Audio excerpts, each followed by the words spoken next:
Jesus notices that everywhere he goes and whatever he does, there's a group on the perimeter called the scribes and the Pharisees. He knows that they are not there really to listen to him. He knows that they are not looking for God's presence in what he says or does. He knows that they are there to catch him out. He knows that even though they talk about their clean hands and their clean food and their clean plates, that their hearts are a cesspool and cauldron of envy and resentment. He sees them and they're taking very careful notes about what he says and does and what his disciples are doing. And it's a little bit like trying to run a parish. Sometimes it's hard to get a handle on everybody. And he knows that they're going to use those notes. They're going to take them to the high priest, to the Sanhedrin. That's like the vestry. The high priest is like the bishop. If you're hearing anything in this, have at it. Going to send on notes and saying, you know what he did then? You know what he said here? And he knows that eventually all those notes and all that ill content will turn murderous, and it will kill him. You got to wonder what Jesus was thinking or feeling while he's doing these things and they're taking their notes. They are so focused on the minuscule, the minute, the nothing, that they don't see that he's just healed a woman who's been bleeding for 12 years. They don't see that this lame man over here, he's been lifted up and is dancing. They don't see him. All the Pharisees see is dancing on the wrong day, dancing on the wrong way. They don't see the good news preached to them. All they hear is how they're threatened. And that he's changed or not paid attention to some tradition. For a long time, the 10 Commandments were enough for the Jewish people.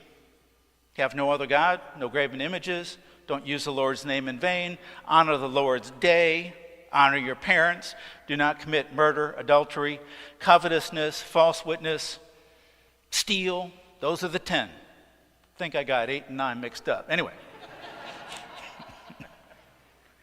But then the priests got a hold of it in the book of Leviticus. And then they said, well, that's not enough. Let's add some more. Then the scribes, think lawyers. I love lawyers, I do. But the priests got a hold of it, the lawyers got a hold of it, and decided, we're going to add more. And then they had 638 rules, and then they added more. They had so many, you couldn't keep track. In this hand washing business, that's not about having clean hands. It's about being ritually clean. So you wash your hands this way, then you wash them this way, then you wash them that way, then you wash them this way, then you wash them again.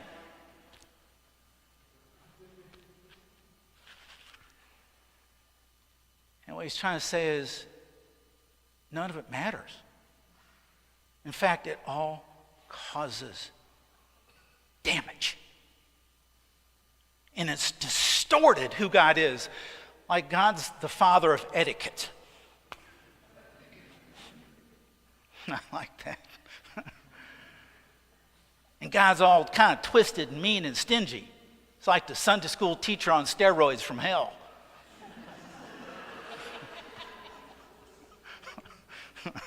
That was an original line.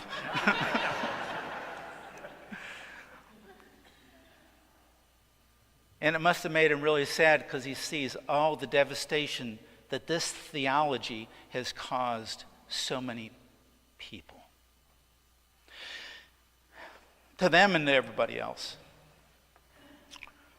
Now, aren't we glad that the scribes and Pharisees are only religious groups from long ago?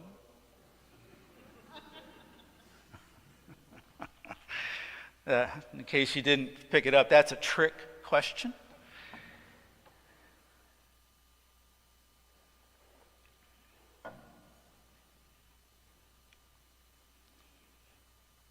They're still here. They're still here. And I've been dealing with this personality type for a few decades now, and I realize that the scribes and the Pharisees, that seminary itself was a breeding ground for them. We knew just enough to be dangerous and stupid. And I can't tell you the number of times we'd have guest preachers, and we were in chapel at least twice a day, and we had a lot of people coming in and out. And so we'd gather right after receiving the body of Christ and just chew on some preacher. Poor preacher, bless his heart. Or we'd critique how the service went. Or, we just, And our theology professor and our liturgic professor did everything they could to stamp out the scribe and Pharisees in us. I just came across this week by chance the final paper of seminary, the big thing about what did you learn and how is it going to be different and how are you going to take all this and take it out there. And I realized that the whole thing was about moving me from a Pharisee into a simple parish priest in time. When I showed up here, I asked myself, what does this place need? How did it get so lost? What's all the brokenness about? What's all the acting out about? What's going on? And one of the scribes and Pharisees is going to show up. And I went to Jeffrey about 3 weeks in, and I said, well, Jeffrey, how's it going? There are 24 people here and a dog. And I said, how's it going? He says, well, there are a couple of people who are really concerned that you don't get in the pulpit to preach.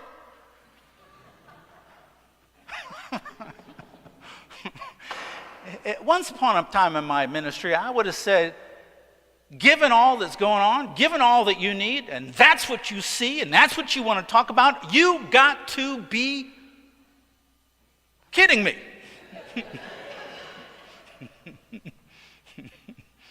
You don't see what you need, and you want to get me up in some perch? We bring Jesus down to read the gospel, but then I'm more special, and I go, that's the spirit of the Pharisees. Now, I don't know who it was. I don't want to know who it was. I hope they're still here, and I hope they've gotten over it. I do. What happens when we fall into that, and we all do, is that we miss what it's really about. Now, if you're challenged, and am I making you uncomfortable, and you're hearing, is he calling us a bunch of hypocrites? I am. And I've heard that 1,000 times out in the world. Padre, I don't believe in organized religion. It's just full of a bunch of hypocrites. And I said, yeah, you're right, and there's room for one more. Well, it's just full of a bunch of, yeah, you're right. Just imagine how awful they'd be without church.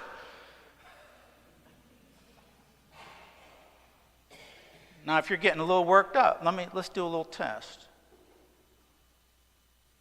Have you ever come here driving in on a Sunday and you're not really thinking about getting on your knees and offering it all to God? You're thinking about some confrontation that you might have with somebody. You come in and you take a moment, and then as soon as you look up after giving your life to God, you look up and think, well, I'm not really happy with that one. Or you get a little judgment going, why are they here? What are they doing here? Well, they haven't been here for 5 years. Why are they here now? Or maybe you've heard something about going on in their life and you say, well, they don't belong here. They don't deserve to be here. Yeah, you're right. They don't. Nor do you. Nor do any of us. Am I talking to anybody yet? How come they're on the vestry? What's Don't think about getting off, Dolores. I mean, you're on. As long as you're here, you're staying here. Now, I'm not talking to you, Dolores. All right.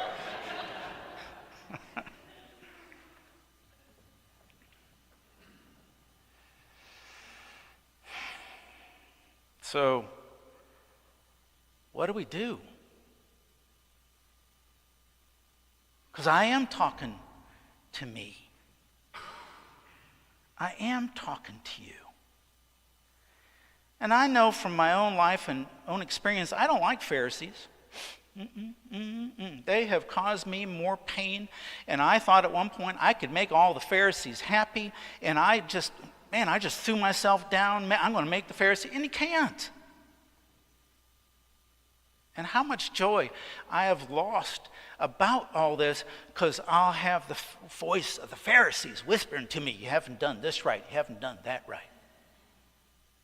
And even if we get through a service and are pretty clean before God, by the time we're eating our roast beef sandwich, we're roasting the priest. Or the choir director. Or the acolytes who lit the candles wrong. Or the assistant who's got a typo right here in the bulletin. Look at that typo. My God.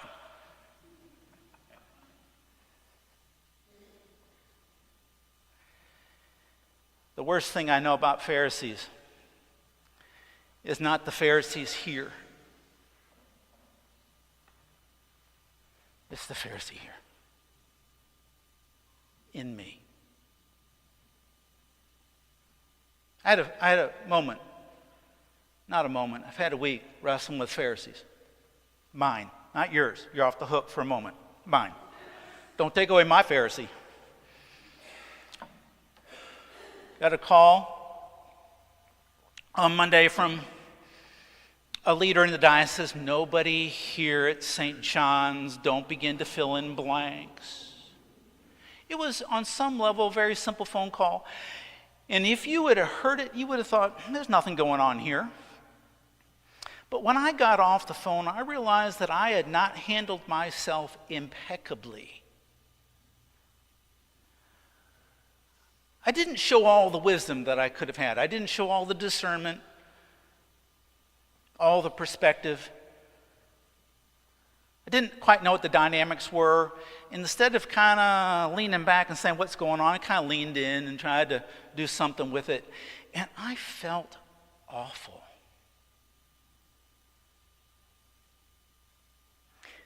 And not only did I feel awful that I was not at my best, and that happens several times every day.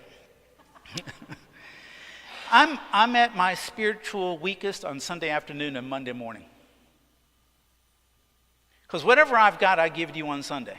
Whatever I got. Sometimes it's something, sometimes not much, but whatever I got, I empty myself out until I'm cross-eyed.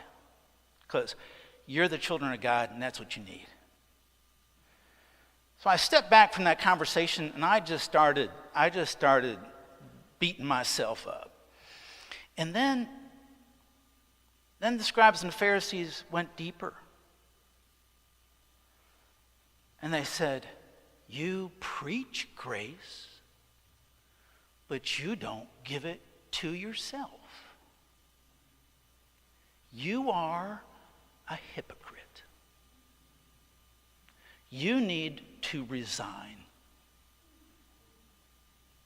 You have no business getting up before any children of God thinking that you've got a word of insight when you are so fallen and so lost yourself. Let them get a good priest.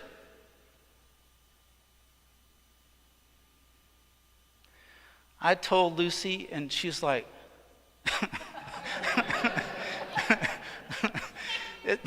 it's sometimes very helpful that she's a psychiatrist. And she said, I won't repeat, you got to be, really? And then she said, you believe in Jesus? Yeah, I do believe in Jesus. Then you need to go be with Jesus in the woods with your chainsaw for 3 hours. Okay.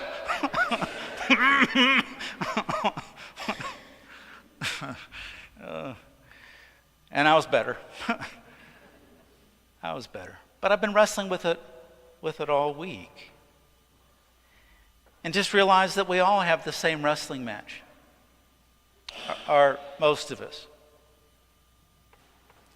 So what do we do? I can't end there. I've always got to end on good news. That's what gospel means. And God, that long list: fornication, slander, envy, bump, bump, bump. And I'm looking at you reading these words. I'm saying, this is the good news, everybody. And everybody's like, we don't want that good news. So what do? This is going to be counterintuitive. We need to accept it. We need to accept that there's a gap between what we say and how we live. Just need to accept it. We don't need to defend it. We don't need to think it's ours alone. We don't need to beat ourselves up. That does no good at all. I'm here to tell you, if you could see under this, you'd see I'm all bloodied up. Just need to accept it. And say there's a gap, Jesus, between what I say and how I act, what I proclaim and speak. There's a gap. And when we can confess it, our heart is then open for grace. You can't get grace while playing the Pharisee. Bounces right off. But when you get on your knees and say, Lord, I've fallen short here. Lord, I need your grace. I need your forgiveness. I need your peace to shorten up that gap. The other thing I'd recommend, this is going to be a little counterintuitive as well, I've learned over time, not that I don't forget, is that when I feel like I'm in the midst of the scribes and the Pharisees, I used to take it very personally, like I had to do something. And now I just kind of lean back a little bit. And I'll just kind of let somebody go on. And I'll just lean back and I'll think, oh, bless your sorry heart. And George noticed something about me this week. He says, well, what I've seen is when someone complains to you, you give them something to do. George, that was a holy word. I'm sorry that you discovered it. And I do that. Because most of the time, the grousing and all that means nothing, but when it becomes personal, I will be your priest. Not that I'm not, but I will say enough. That is a child of God. And Jesus died for them. Stop chewing. Because in our chewing, there's no grace.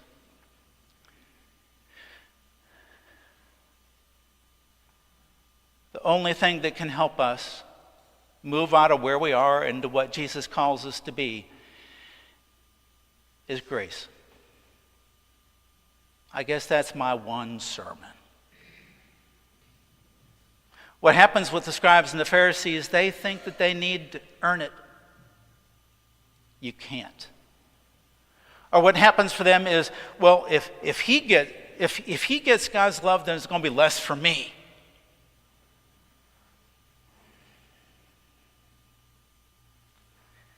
There's so much grace and love there. And so when you find yourself in one of those Pharisee scribe moments, I want you to picture yourself right before Jesus, and I want you to picture his hands, and I want you to see him holding your face. And I want you to see in his eyes just how much you are loved. Even with all the scribes and the Pharisees you dragging around, you're loved. And when you see that love, you'll be able to grow into it by grace.